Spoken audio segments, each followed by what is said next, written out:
नमस्कार. दीपक रेगे कथाकथन चॅनलवर तुम्हा सगळ्यांचं मनापासून स्वागत. तुम्ही ऐकताय तानाजी धरणे यांची हेलपाटा ही आत्मकथनपर कादंबरी आणि आज भाग 6. पण तत्पूर्वी तुम्ही अजूनपर्यंत चॅनल सबस्क्राईब केलेलं नसेल तर प्लीज चॅनल सबस्क्राईब करा. ऐकूयात हेलपाटा भाग 6. लग्न जमलं. शिंगाडवाडीत समूहानं लग्न करण्याची पद्धत होती. ती आजही टिकून आहे. समूहामध्ये लग्न झालं म्हणजे एवढ्या लग्नात एखाद्या गरिबाचं सहज लग्न पार पडतं. त्यामुळे वाडीतल्या 2-3 लग्नात हेही लग्न उरकून घ्यायचं ठरलं. ताई दिसायला सर्वांच्यात उजवी होती, त्यामुळे तिचं लग्न जमवताना फारसा त्रास झाला नाही. लग्नासाठी भाऊंकडे अजिबात पैसे नव्हते. बैल विकून लग्न करणार होते. त्यातला एक बैल विकून थोडेफार पैसे आले होते आणि दुसरा पुरात वाहून गेला होता. थोडे पैसे गोरेमामांना दिले आणि सगळं तुम्हीच उरकून घ्या, लग्न पार पाडा असं ठरलं. दाजींना पण नवरी पादरात पाडून घ्यायची होती. तेव्हा लग्न फार साध्या पद्धतीनं होत होती. आत्ताच्यासारखा भपकारा नव्हता. भाऊंनी लग्नाचं आमंत्रण देण्यासाठी सुपाऱ्या आणल्या. तेव्हा पत्रिका नव्हत्या आणि असत्या तरी आम्हाला परवडल्या नसत्या. ताईचं लग्न जमलं. सगळ्यांना खूप आनंद झाला. कारण याआधी ताईचं लग्न आनोसेवाडीवरच जमलं होतं. अगदी साखरपुडा सुद्धा झाला होता. कोळप्यांच्या घरात दिली होती. पण काही मतलबी लोकांनी आणि वैयक्तिक मतभेदापोटी बाईचे कान भरले आणि ताईचं लग्न मोडलं. मी छोटा होतो. पाहण्याखेरीज काही करू शकत नव्हतो. आता वाटतं तेव्हा मी ताईपेक्षा मोठा असतो तर कोणाच्याही विरोधाला भीक घातली नसती. असो, लग्नाच्या गाठी वर ठरवल्या जातात असं म्हणतात. ताईचं लग्न जमलं. गुऱ्हाळावरही सगळ्यांना आनंद झाला.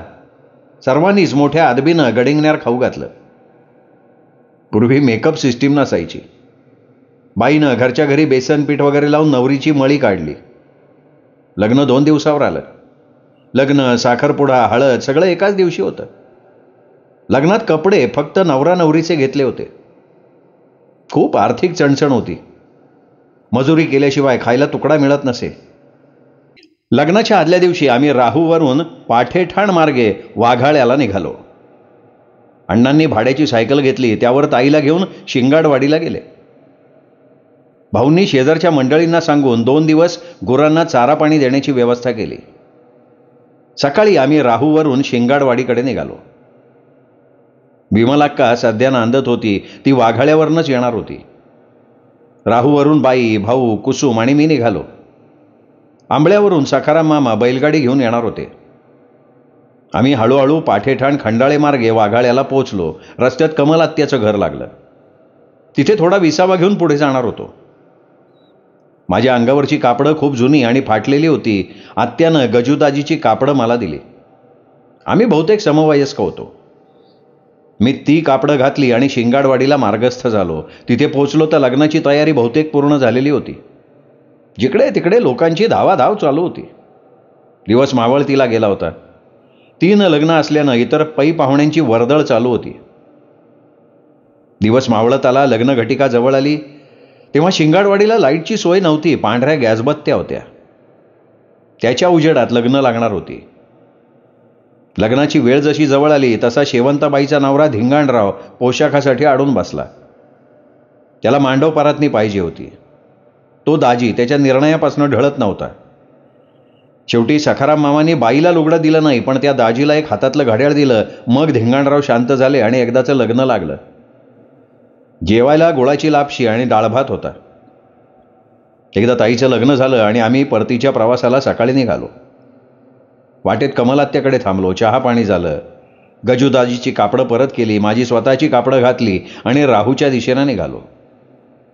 काही दिवसातच ताई, निळूदाजी, शेवंताबाई आणि धिंगूदाजी सर्व मुंबईला गेली. ही सगळी मंडळी गोरेगावला राहत होती. धिंगूदाजीनं 5 बावडी इथे झोपडपट्टीत एक खोली घेतली होती. ते सगळे भाजीपाला विकायचा धंदा करत होते. काही दिवस ताई अंधेरीला पण राहत होती. निळूदाजींनी ताईला मुंबईला नेलं. 6 महिन्यांनंतर निळूदाजी ताईला घेऊन गुऱ्हाळावर आले. मुंबईचा जावई. दाजी दिसायला एकदम देखणे होते. उंच, गोरे, सडपातळ शरीरयष्टी. दाजी पांढरी शुभ्र कपडे घालायचे. चांगल्या वाहना, चांगली पिशवी, बगलेत रेडिओ असायचा. दाजींना तलपा खूप होत्या. दारू पिणे, सिगरेट ओढणे, तंबाखू खाणे, झालं तर गुटखा खाणे, चांगलं तंबाखूचं 120 पान खाणं, ताडी पिणं. माणूस लाखात एक, पण तलपांची काही सीमा नव्हती. या सगळ्याचा मारा दाजींच्या आरोग्यावर झाला आणि दाजी फार कमी वयात गेले. दाजी वारले तेव्हा रामा 8वीत शिकत होता. तो माझ्याकडे शिकत होता. सोमनाथ 1ली 2रीत असेल. दाजींना संगत चांगली भेटली नाही म्हणून दाजी अर्ध्या आयुष्यातच गेले. मुंबईत राहत असल्यामुळे ताईचंही राहणीमान बदललं होतं. मुंबईत राहत असल्यामुळे तिला थोडीफार हिंदी येत होती. ताई गावाकडे आल्यावर आम्हालाही खूप भारी वाटायचं. एकदा मुंबईवरून ताईनं माझ्यासाठी कालनिर्णय कॅलेंडर, नेलकटर आणि प्लॅस्टिक नोटांचं किचन आणलं होतं. किचनवर 1 रुपयापासून 100 रुपयापर्यंतच्या नोटा होत्या. अगदी हुबेहूब खऱ्या नोटा वाटायच्या. ताई मुंबईहून गावी आल्यावर आमची पण खाण्यापिण्याची चंगळ व्हायची. बाईची ताई खूप लाडकी होती.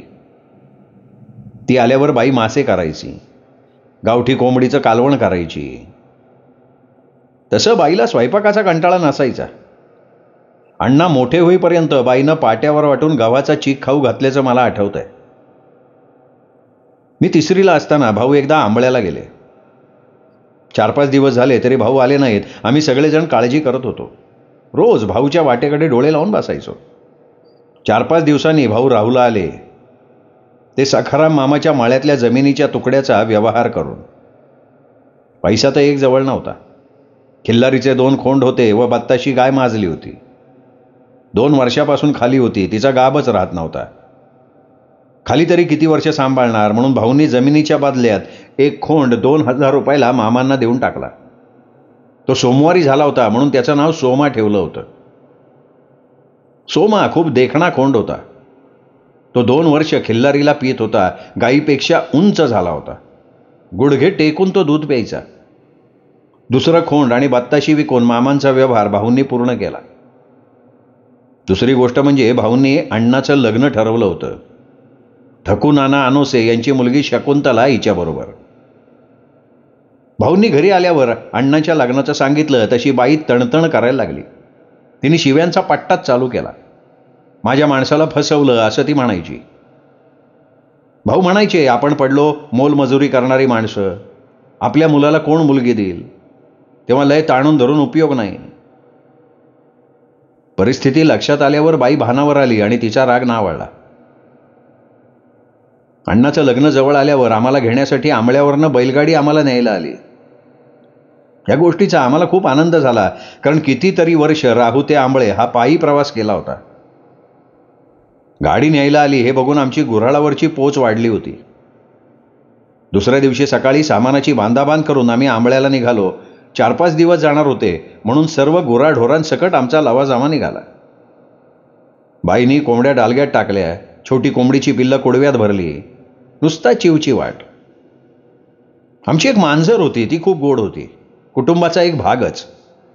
ती व्याली की तिला नेहमी 3-4 पिल्लं व्हायची. पिल्लं झाली की तिचा स्वभाव बदलायचा. एरवी मवाळ असणारी आमची मनीमाऊ रौद्र रूप धारण करायची, कारण तेव्हा ती आई असायची. तिला वाटायचं आपल्या पिल्लांना कोणी दगाफटका करेल म्हणून ती गुरगुरत असायची. सगळ्यात जीवावर येणारा प्रसंग म्हणजे तिची पिल्लं सोडणं. पिल्लं लहान असायची तोवर घरात इकडून तिकडून ती नाचवायची. सकाळ संध्याकाळ तिला दूध प्यायला द्यायचो. पिल्लं मोठी झाली की सगळी पिल्लं सांभाळणं कठीण म्हणून नाईलाजानं सोडून द्यावी लागत. ते पिल्लं सोडायचं काम मला दिलेलं असायचं. मी पिल्लं घेऊन दूर जायचो. एखादी वस्ती बघून एक एक पिल्लू सोडायचो, जेणेकरून ती वस्तीच त्याच्या जीवनाचा एक भाग होईल.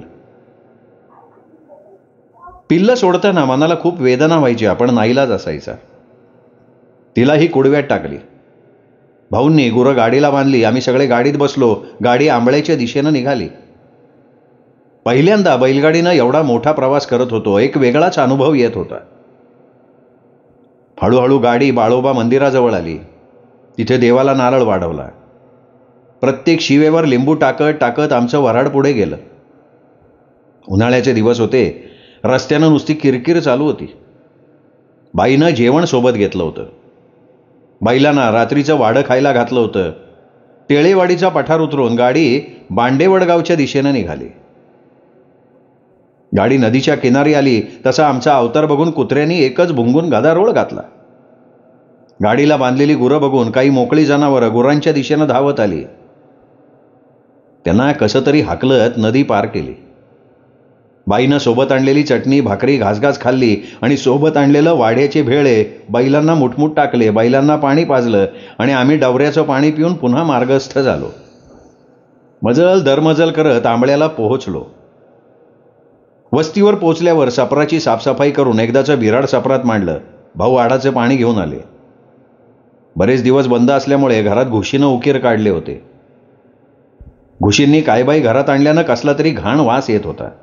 वरती जळमट लोंबत होती. आम्ही आलो तसं पांगळे बापू घरी आले आणि बाईसोबत गप्पांचा पट्टाच चालू केला. बाईनं अनुसेंची सून केल्यामुळं त्याला आनंद झाला होता. भाऊंनी पाण्याचा हंडा भरून आणल्यावर जवळच काटाकुटा जमवून बाईंनी कोरा चहा टाकला. चहाचा घोट पीत पीत पागळे बापू बाईला म्हणाले, काय ग बाई, तुझ्या पोरी कधी येतील मुंबईहून? लग्न तर उद्या आलं. त्यावर बाई म्हणाली, निरोप धाडले की वागळ्याला. आता तिची सासू कळवतीन कधी पाठवतील लेकराला. काय माहिती कधी पाठवती. मुंबईवाली ताई येईन, तिच्या मनाची ती राणी आहे. पण शेवंताचं काही सांगता येत नाही. तिचा जाव आहे तुम्हाला माहिती की. लग्न 2 दिवसावर आल्यानं मनात हुरहुर होती. लग्नाचा दिवस उजाडला. मला उन्हाळ्याची सुट्टी होती म्हणून खूपच मजा वाटत होती. मुक्ताईजवळ मंडप सजवण्यात आला. मंडपाला आंब्याचे डहाळे, आरखडी आणि कुऱ्हाड बांधली होती. लाईट नसल्यामुळे छोटेसे जनरेटर होते. घरगुती मुंडावळ्याने नवरा नवरी सजली होती. तेव्हा कपाळभर मुंडावळ्या घालण्याची पद्धत होती. संध्याकाळी तिथीप्रमाणे लग्न लागलं. लग्नासाठी खास माधवनगरहून शंकरप्पांचा हिरव्या रंगाचा किर्लोस्कर ट्रॅक्टर भरून वराड आलं होतं. अण्णांचे सगळे मित्र, गुऱ्हाळावरची काही मंडळी सुद्धा आली होती. लग्न लागताना अण्णांच्या कलवऱ्यांनी बघितलं की नवरदेवाच्या हातात घड्याळ नाही. मग त्यांनी अण्णांचे कान भरले की घड्याळ मिळाल्याशिवाय लग्न लावता येणार नाही. मग नवरदेव म्हणजे आमचे अण्णा रुसून बसले. तेव्हा नवरदेव रुसण्याची पद्धत होती. नवरीकडच्या मंडळींची इकडे तिकडे धावाधाव केल्यावर कुणीतरी एक छान घड्याळ आणलं. घड्याळ होतं जुनं पण एकदम भारी होतं. वहिनींच्या आजोबांचं होतं. वहिनींचे आजोबा एकदम भारी व्यक्तिमत्व होतं. पांढरं शुभ्र धोतर, अंगात काळा कोट, हातात रंगीत काठी, मोठा फेटा असा त्यांचा पेहराव. नेहमी झोपाळ्यावर बसलेले असायचे. घड्याळ दिल्यावर लग्न लागलं. वऱ्हाडी मंडळी जेवून राहुला निघून गेली. सकाळी उठून तीच बैलगाडी घेऊन आम्ही राहुला आलो. सुरुवातीला घरात नवीन नवरी आहे म्हणून भारी वाटायचं. पुढं पुढं प्रत्येक घरात जसं वातावरण असतं तसंच आमच्याही घरात होतं. म्हणतात ना, घरोघरी मातीच्या चुली, तसंच काहीचं. माधवनगरला गणेशोत्सव खूप मोठा असायचा. 10 दिवस धमाल असायची. लहान मुलांचा एक गणपती आणि मोठ्या माणसांचा मंडळाचा एक गणपती. शंकरप्पाच्या गुऱ्हाळावर 10 दिवस वेगवेगळे पिक्चर आणले जायचे. नारंगी मोसंबी, पिंजरा, तेरी मेहरबानी असे सिनेमा तेव्हा बघितले. तसं शंकरप्पांकडे आणि तानाडी बापूकडे कृष्णधवल टीव्ही होता. रात्री टीव्ही बघून यायला उशीर झाला तर त्या अण्णांना कधी आवडायचं नाही. मी गुपचूप यायचो, पायाचा आवाज न करता. घरात येऊन टोपल्यात जे काय असेल ते गप गुमान खायचं, गप झोपी जायचं. दिवाळी आली की घरात मोठी धमाल. आमची बाई दिवाळीची तयारी 2 महिने आधी करायची. रवा, साखर, तेल, डाळ, खोबरं आधीच साठवून ठेवायची. दीपावलीला माहेरवाशीण बहिणी आल्यावर बाई रात्रभर जागून दिवाळीचा फराळ करायची. मदतीला पोरी असायच्या पण स्वयंपाकाचा बाईला कधी कंटाळा नाही. दिवसभर चुलीत बाईचा भटरखाना चालू असायचा. दिवाळीत गुऱ्हाळावर खूप मस्ती असायची. मातीचे किल्ले बनवणे. सोलापूरच्या महिला दिवाळीच्या अगोदर रोज शेणानं सारवून अंगणामध्ये शेणाच्या वेगवेगळ्या आकृत्या बनवायच्या. शेणाच्या वेगवेगळ्या प्रतिमा बनवायच्या. त्या दिसायला खूप भारी असायच्या. त्या आकृत्यामधनं समाजातल्या वेगवेगळ्या चालीरीती दाखवलेल्या असायच्या. फराळ खाणं, लवंगी फटाके वाजवणं या दिवस निघून जायचा. माधवनगरला सगळे लोक फार गुण्या गोविंदानं राहायचे. चौथीला असताना आम्ही सोमवारचा उपवास धरायचो. पुढे पुढे तो सुटला. एक रात्री मी आणि माझ्या 2 मित्रांनी भाऊंच्या विड्या घेतल्या घरातनं. भाऊंना फक्त विड्या ओढायचं व्यसन होतं. रात्रीचा टाईम बघून झोपडीच्या जवळ एका नारळाच्या झाडाखाली अंधाराचा फायदा घेऊन विड्या ओढायला लागलो. आम्हाला ठसका यायला लागला. तसा चोत्रेच्या गंजीजवळ बसलेल्या आमच्या वहिनीने बघितलं की बापू आणि पोरांचा विड्या ओढण्याचा कार्यक्रम सुरू आहे. वहिनी मोठ्यानं खोकल्या आणि तिकडं कोण आहे रे असं मोठ्यांदा ओरडल्या. थांबा, त्यांनाच सांगते असं म्हटल्यावर आमची चांगली फाटली. तोंडचं पाणीच पळालं. वहिनीने ते काय अण्णांना सांगितलं का नाही ते माहीत नाही, पण चौथी तोडलेली ती माझी पहिली आणि शेवटची विडी. कारण अण्णांना आम्ही सगळी भावंड खूप टरकून असायचो. अण्णांचा स्वभाव फार रागीट कडक होता. त्यांच्या डोक्यात एखादा व्यक्ती गेला तर ते त्याला सोडत नसत. एकदा अशीच सुट्टी होती, शनिवार किंवा रविवार असेल, नीट आठवत नाही. मी एका मोकळ्या बैलगाडीत गुलमोहराच्या झाडाजवळ बसून पतंग उडवत होतो. अण्णा तेव्हा गुऱ्हाळावर कामाला होते. बैलगाडीतनं ऊस वाहतूक करायचे. तेव्हा अशीच बैलगाडीत ऊस भरून गुऱ्हाळावर आले होते. गाडी चांगली गच्च भरलेली होती. तेवढ्यात प्रकाश शेठ आणि नवले मुकादम फटफटीवरनं तिथे आले आणि अण्णांना दमदाटी करायला लागले. अण्णांची हुज्जत घालायला लागले. तू नीट काम करत नाही, खेपा कमी करतो, गाडीत ऊस अर्धाच आणतो, वगैरे वगैरे. त्यावर अण्णा त्यांना समजून सांगत होते की ही फडातली शेवटची खेप असल्यामुळे जेवढा ऊस शिल्लक होता तेवढा आणला, त्यात माझी काही चूक किंवा दोष नाहीये. तरीही ते दोघं काही ऐकून घ्यायच्या मनस्थितीत नव्हते. तुझा आजच्या दिवसाचा खाडा लावणार म्हणाले. त्यावर अण्णा म्हणत होते की मी सकाळपासून काम करतोय तेव्हा तुम्ही माझ्यावर असा अन्याय करू शकत नाही. पण त्या दोघांच्या मनात बऱ्याच दिवसांपासून अण्णांविषयी राग होता. त्याचा हिशोब त्या दोघांना चुकता करायचा होता. त्यांना माहीत नव्हतं की नाना पैलवान आहे. त्यांनी सरळ अण्णाची कॉलर धरली आणि अण्णांना खाली पाडायला बघत होते. पण तेवढ्यानं अण्णाचा स्वाभिमानच दुखावला गेला. आपण गरीब नक्की आहोत पण लाचार नाही, याची जाणीव अण्णांना झाली असावी. काम गेलं तरी हरकत नाही. शेठ पैसे देतात पण आपण सुद्धा रक्ताचं पाणी करून राबतो. शेठ काय आपल्याला फुकट पोसत नाही, याची जाणीव अण्णांना होती. अण्णांचा पारा चढला. आपल्या समोर थेट मालक उभा आहे हे ते विसरले. मुकादमाला झटकन पालथा घातला. प्रकाश शेठ चाल करायला लागला तर त्याच्या कानाखाली एक चढवून दिली. प्रकाश शेठ घाबरलं. वाणीच ते टाणाटाणा उडायला लागलं. मी जवळच होतो. मी आरडाओरडा करायला लागलो. पण अण्णा ऐकण्याच्या मनस्थितीत नव्हते. त्यांनी मागचा पुढचा विचार न करता थेट शेठला ठोकलाच. मालकाच्या कानशिलात मारली होती. तसा प्रकार झाल्यावर प्रकाश शेठ लालबुंद झाले आणि फटफटीला किक मारून तुला बघून घेतो म्हणत गावात निघून गेले. त्यांनी झाला प्रकार बापू शेठच्या कानावर घातला. ही बातमी वाऱ्यासारखी सर्वत्र गुऱ्हाळात पसरली. सर्व प्रकार बापू शेठच्या लक्षात आल्यावर प्रकाश शेठचीच बदनामी झाली. पण तेव्हापासनं आमचा अण्णा हिरो झाला. तेव्हापासनं आमच्या कुटुंबाकडे कोणी वाकड्या नजरेनं बघायचं धाडसच करत नव्हतं. झालेल्या प्रकाराबद्दल बापू शेठनं मुकादमाचे आणि प्रकाश शेठचे दोघांचेही कान उपटले. कारण आंबळेकरांचं काम त्यांना माहिती होतं. भाऊंना बोलवून 2 गोष्टी बापू शेठनं सांगितल्या. तेव्हापासून माधवनगर आणि गुऱ्हाळावर अण्णांच्या वाट्याला जायचं कुणीही धाडस केलं नाही. या प्रकरणातनं अण्णांनीही काय बोध घ्यायचा तो घेतला. सर्वांनी समजून सांगितल्यानंतर आपण आपल्या रागावर संयम ठेवायला हवा असं अण्णांना वाटायला लागलं. पुढे असा प्रसंग क्वचित घडला असेल. पण ह्या प्रकारामुळे अण्णा सुद्धा व्यथित झाले. त्यांनाही वाटलं आपण ही स्टेज गाठायला नको होती. मग अण्णांनी ते काम सोडलं आणि मंगलताईबरोबर मुंबई गाठली. अण्णा 8-9 महिने ताईबरोबर मुंबईला होते. तिकडे ताई दाजीबरोबर भाजीपाला विक्रीचा व्यवसाय केला. 8-9 महिन्यानंतर अण्णा गावी आले आणि इकडे तिकडे काम करायला लागले. मुंबईला जाण्याचं त्यांचं मन होईना. काही दिवस इकडे तिकडे काम करून पुन्हा भाऊंबरोबर भेंडी कुटण्याचं काम करायला लागले. आता भाऊ आणि अण्णा एकत्र काम करायला लागले. भाऊंचं वय 47-48 झालं होतं. अण्णा तिथेच कामाला लागल्यामुळे भाऊंना थोडा आधार वाटायला लागला. एरवी 12-12 तास सलग 15-16 वर्ष काम केल्यामुळे भाऊही थकले होते. मुलगा हाताशी आला हे बघून भाऊ मनोमन सुखावत होते. कारण भाऊ इतर सर्व भावांच्यात मोठे होते.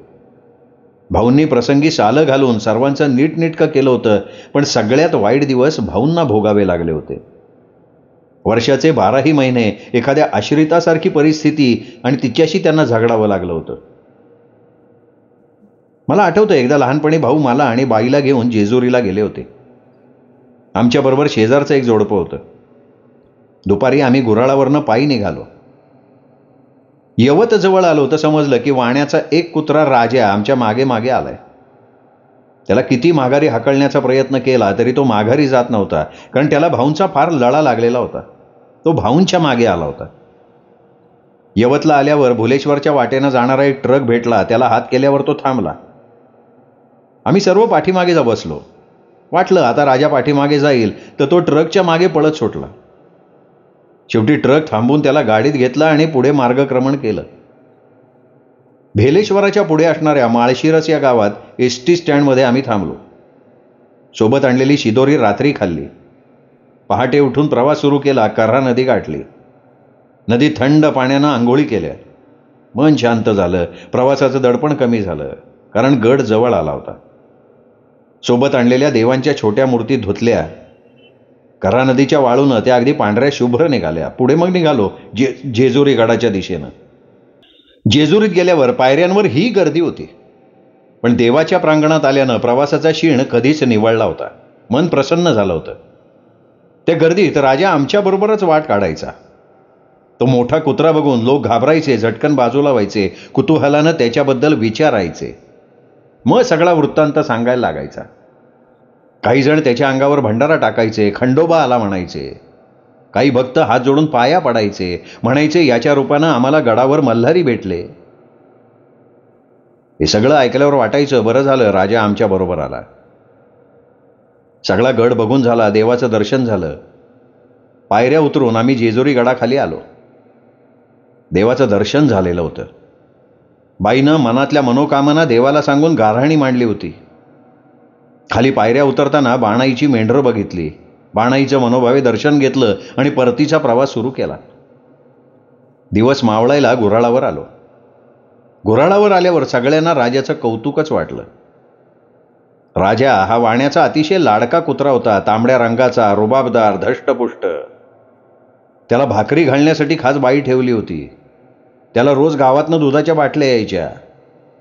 राजा जेजुरी करून आला हे समजल्यावर त्याच्याविषयी सगळ्यांच्या मनात अजूनच आपुलकी, जिव्हाळा निर्माण झाला. त्याच्या मृत्यूपर्यंत तो कायम होता. एप्रिल महिना सुरू झाला आणि आमची बोर्डाची 4थीची परीक्षा सुरू झाली. परीक्षा लेखी होती. पेपर असायचे. बोर्डाची परीक्षा म्हणून सगळे घाबरून असायचे, पण आम्हाला शिकवणाऱ्या शिक्षिका बधे शिंदे मॅडम म्हणायच्या, तुम्ही वर्षभर चांगला अभ्यास केलाय तेव्हा घाबरायचं काही कारण नाही. मुलांनी शाळा छान सजवली होती. अंगणात सुंदर सुंदर फुलझाडं लावली होती. अंगण दर शनिवारी शेणानं सारवलं जायचं. गावकरी येता जाता हे बघून मनोमन भारावून जायचे. आमचे बालपणीचे सवंगडी खूप उमद्या मनाचे होते. बहुतेक बागायतदारांची मुलं होती, पण त्यांच्या मनात कुठलाही आविर्भाव नव्हता की कुठलीही घमेंड नव्हती. गावात 4थीची परीक्षा सुरू झाली. दत्त मंदिरात पेपर असायचे. पेपरचा अंदाज न आल्यानं मी रोज शाई पेनाबरोबर शाईची दौत घेऊन जायचो. तो प्रसंग आठवला तर मला आजही हसू येतं. वाटतं केवढी केली तयारी. हे म्हणजे कोल्ह्याच्या शिकारीला जाताना वाघाच्या शिकारीच्या तयारीनं जाणं. पण ती सवय पुढे जीवनात चांगली कामी आली. परीक्षा चांगली गेली. निकाल लागला. 4थीत वर्गात पहिला आलो. विशेष म्हणजे इतिहास या विषयात मी राहू केंद्रात प्रथम आलो. 100 पैकी 98 मार्क होते. डुबे गुरुजी, बधे मॅडम यांना खूप आनंद झाला. स्कॉलरशिपची एवढी माहिती नसल्यामुळे तो फॉर्म भरला नव्हता. माझ्या आनंदाला पारावार राहिला नाही. गुऱ्हाळावर फेमस झालो मी, कारण 4थी 7वी ह्या केंद्र परीक्षा होता. त्यांना विशेष महत्त्व होतं. उन्हाळ्याच्या सुट्टीत मी 2 रुपये मजुरीनं कामाला जायला लागलो. महिलांना 4 रुपये मजुरी आणि मुलांना 2 रुपये द्यायचे. वाटायचं महिलांपेक्षा मुलं जास्त काम करतात, तरी अन्याय का? तेव्हा समजलं की 18 वर्षाखालच्या मुलांना अर्धी मजुरी दिली जाते. दरम्यानच्या काळात आमची खिल्लारी गाय वयोवृद्ध झाली होती. तिला उठता येत नव्हतं. ती बसून कंटाळली की मोठ्यानं आवाज करायची. मग आम्हाला समजायचं की तिला आता उठवायला हवं. मग तिच्या अंगाखाली एक लाकूड घालून 3-4 जण तिला उचलून उभं करायचे. तास 2 तासानं ती पुन्हा बसायची. असं बरेच दिवस चाललं होतं. जसं माणसाला वृद्धपण आहे तसं जनावरांना सुद्धा आहे. आम्ही खिल्लारीचं शेवटपर्यंत केलं. दरम्यानच्या काळात भाऊंनी आलेगावच्या वागचौरे गुळव्याकडून 500 रुपयाला 2 वासरं घेतली होती. दुबळी होती. मी त्यांना रोज शाळा सुटली की बांधावर चारायला घेऊन जायचो. भारी वाटायचं एकदम. त्यातला एक काळा होता, त्याचं नाव खजिन्या ठेवलं. दुसरा कोसा होता, त्याचं नाव हिरा ठेवलं. त्या वर्षी गावाकडे थोडा दुष्काळ होता, म्हणून शिंगाडवाडीच्या आत्यानं तिची 2 बैल आणि बैलगाडी राहूला आणून सोडली. आम्हाला बरं झालं. अण्णा आणि मी शेतात भरपूर गवत काढायचो, बैलगाडीनं घरी आणायचो. तेव्हा आम्हाला आपण मोठे शेतकरी असल्याचा फील यायचा. हळूहळू भाऊंनी दोन्ही वासरांना बैलगाडी शिकवली. ते व्यवस्थित गाडी ओढायला लागले. पुढे पुढे खिल्लारीची तब्येत नाजूक झाली. ती आता कुठल्याही क्षणी मरणार या कल्पनेनं आमच्या सगळ्यांच्या डोळ्यात पाणी यायला लागलं. कारण खिल्लारी आमच्या कुटुंबाचा एक भाग होती. कुटुंबाच्या पडतीच्या काळात खिल्लारीनं कुटुंब सावरलं होतं. तिच्या खोंडाच्या जीवावर भाऊंनी 2 वावरं घेतली होती. तिने आम्हाला माणसात बसवलं होतं. अनंत उपकार होते तिचे आमच्यावर. तिच्या दुधाचं आमच्यावर कर्ज होतं. खिल्लारी एकदा व्याली की 2-3 वर्ष सतत दूध द्यायची. तिच्या दुधाला एक अवीट गोडी होती. ती कुठल्याही बाजारात पैसे देऊन मिळणार नाही. तिचा पाळणा लांब होता. अक्षरशः तिचं वासरू गुडघा टेकून दूध प्यायचं हे बघून सगळे लोक अचंबित व्हायचे. मग एक दिवस भाऊंनी निर्णय घेतला की ज्या गायीनं आपल्याला जमीन घेऊन दिली त्या जमिनीत तिला न्यायची. बैलगाडी जुंपली. आत्याची शहाणी बैल आणि बैलगाडी होती. खिल्लारीला सगळ्यांनी उचलून गाडीत भरली. सगळ्यांना फार भरून आलं त्यावेळेला. कुटुंबातला एक रक्तामासाचा जीव आपल्यापासून दूर चाललाय असंच सगळ्यांना वाटत होतं. मी तर धाय मोकलून रडलो. कारण लहानपणी मला तिखट अजिबात जमत नव्हतं. सकाळी उठलं की खिल्लारीच्या दुधानं माझी न्याहारी होत होती. हे सगळं आठवत होतं. त्यामुळे मन गहिवरून येत होतं, पण इलाज नव्हता. भाऊंचा निर्णय बरोबर होता. गाडी निघाली. आमच्या हातापायातलं अवसान गेलं. बैलगाडी वडगाव, बांडे आणि आरणगाव सोडून पुढे गेली. तिथं उरळगावच्या पठाराचा मोठा घाट होता. आपली बैल दमलेली होती. घाट साधासुद्धा नव्हता. त्यामुळे बैल गाडी ओढू शकत नव्हते. खूप प्रयत्न केले, पण बैलांची गाडी ओढायची हिंमत होईना. तिथे एक गुराखी आपली बैल चारत होता. त्याची बैल चांगली तयार, अनुभवी होती. त्यांनी बघितलं की ह्या माणसांना गाडीवर पठारावर न्यायची आहे, पण यांचे बैल त्यासाठी असमर्थ आहेत. त्या बिचाऱ्याला त्यांची दया आली आणि बैलगाडीला त्याचे बैल त्यांनी जोडले. ते बैल नव्या दमाचे होते. एका क्षणात त्यांनी बैलगाडी खिल्लारी सकट वरती नेली. अण्णा आणि भाऊंना बरं वाटलं. तो गुराखी एखाद्या देवदूतासारखा धावून आला होता. त्याचे आभार मानले आणि ते पुढे आंबळ्याला निघून गेले. विचार करा, म्हातारी गाय, मरणाच्या तोंडावर असणारी, एखाद्या माणसाप्रमाणे तिला घेऊन भाऊ गेले. रस्त्यानं लोक बघत बसले. म्हणायचे, ही गाय साधी सुधी दिसत नाही, हिची पुण्याई ह्या कुटुंबाला मिळाली असेल. खरंच आतापर्यंत अनेक जनावरं पाळली, पण खिल्लारीनं आमच्या मनात एक वेगळं आढळ स्थान निर्माण केलं. ते कुणी करू शकलं नाही. भाऊ आंबळ्याला गेल्यावर खिल्लारीला नवीन शेताच्या बाभळीखाली उतरवली. 60-70 किलोमीटरचा प्रवास, त्यामुळे ती प्रचंड थकली होती. तिची त्वचा काही ठिकाणी थोडीफार घासली होती. तसं गाडीत मऊ गवत टाकलं होतं. पायांना घट्टे पडले होते. शेतावरती 8-10 दिवस जगली. त्यानंतर ती अचानक गेली. आम्हा सर्वांना कुटुंबातला एक घटक गेल्याचा भास झाला. त्याच बाभळीखाली खड्डा घेऊन विधिवत तिला माती दिली. त्यावर 2 दगड ठेवले. आजही बैलपोळ्याला अण्णा तिची पूजा करतात. रंग वेगळ दगडांना लावतात, नैवेद्य दाखवतात, मनोभावे पाया पडतात. मी जेव्हा त्या वावरात जातो तेव्हा आपोआप माझे हात खिल्लारीला जोडले जातात, कारण खिल्लारीच्या दुधाचं कर्ज आहे माझ्यावर. आजही खिल्लारीचा विषय निघाला की आम्हा सगळ्यांना खूप गहिवरून येतं, मन जड होतं. मनाच्या कप्प्यात खिल्लारीनं अढळ स्थान निर्माण केलंय. तिने आमच्या जीवनात जगण्याची नवी उमेद दिली आहे. 17-18 वर्ष खिल्लारी आमच्या कुटुंबाबरोबर होती. तिने आमच्या कुटुंबाची जडणघडण, चढ उतार, सुख दुःख, अनेक स्थित्यंतर बघितली. कधी उपासमार पाहिली तर कधी भरपेट खाल्लं. अनेक उन्हाळे पावसाळे बघितले. आमच्या कुटुंबाचा एक अविभाज्य भाग बनून ती आयुष्यभर राहिली. तिच्यानंतर बरीच जनावरं आमच्या गोठ्यात आली, पण खिल्लारीसारखं अढळ स्थान कुणाला निर्माणच नाही करतात. तिची आठवण झाली की आजही माझे डोळे आपोआप पाणवतात आणि ओठांवर ओळी यायला लागतात. आठवण आज यावी एका वात्सल्य सिंधूची, आठवण आज यावी एका वात्सल्य सिंधूची, हंबरून सांगत असे वेदना तिच्या मनाची. होते बळ शिंगात तरी घात कधी केला नाही, होते बळ शिंगात तरी घात कधी केला नाही, माते समान तिच्या मनामध्ये माया आले. शिंगामध्ये बाण होते वागणं होतं ठाकरी, आयुष्याची आम्हा देऊन गेली भाकरी.